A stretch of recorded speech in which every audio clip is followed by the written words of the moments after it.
국회 속 다양한 이슈를 알기 쉽게 쏙쏙 뽑아 전해드리는 신동진의 국회 속. 오늘의 주제는 상호 관세 협상입니다. 트럼프 미국 대통령이 현지 시각으로 지난 9일 중국을 제외한 모든 국가의 상호 관세 부과를 90일 동안 유예하겠다는 방침을 밝혔습니다.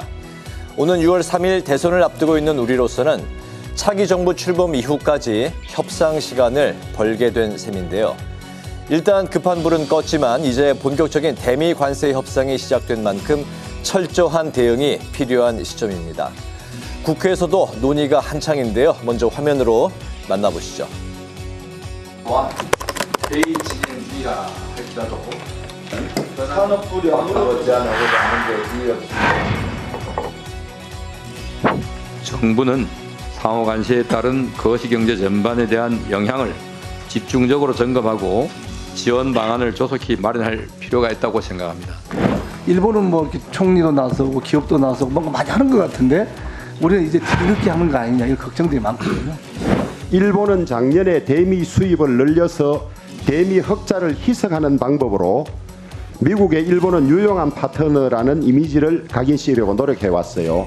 반면에 우리는 대미 흑자를 무역 성과로 홍보하면서 오히려 빌미를 제공했어요. 좀 죽기 살기로 하는 노력을 좀 하세요.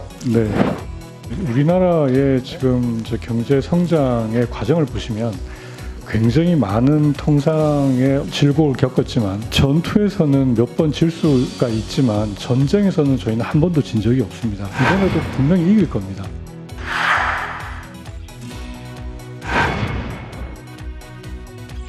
I told them if you retaliate, we're going to double it. And that's what I did with China, because they did retaliate. So we'll see how it all works. Well, I thought that people were jumping a little bit out of line. They were getting yippy, you know? They were getting a little bit yippy, a little bit afraid. 트럼프 미국 대통령이 이처럼 상호 관세 시행 후 불과 13시간여 만에 사실상 번복을 한 건데요. 이는 중국에 일단 화력을 집중함으로써 나머지 국가에는 협상 외에 살 길이 없다는 일종의 메시지를 보내기 위한 것으로 풀이되고 있습니다.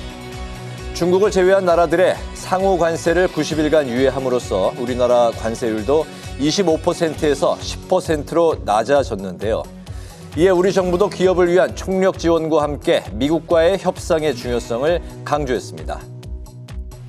앞으로 90일 동안에 모든 협상에 진전을 보여서 관세의 부담으로부터 벗어나도록 더욱더 노력을 해야 되겠습니다.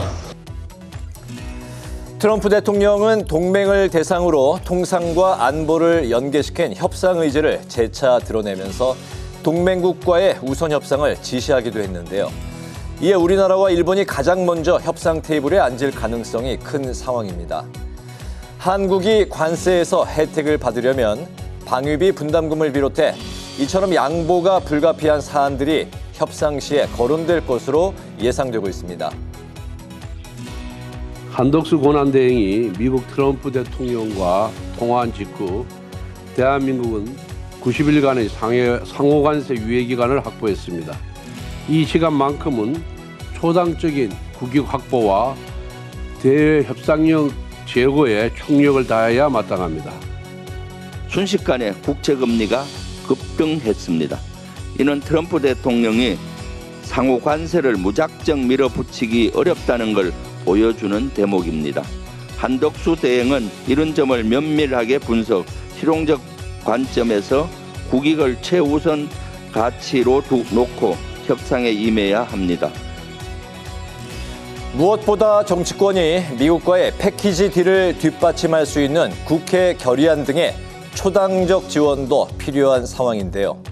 정부와 기업 그리고 정치권이 모두 원팀이 돼서 적극적인 총력전에 나서길 기대합니다. 지금까지 신동진의 국회 속이었습니다.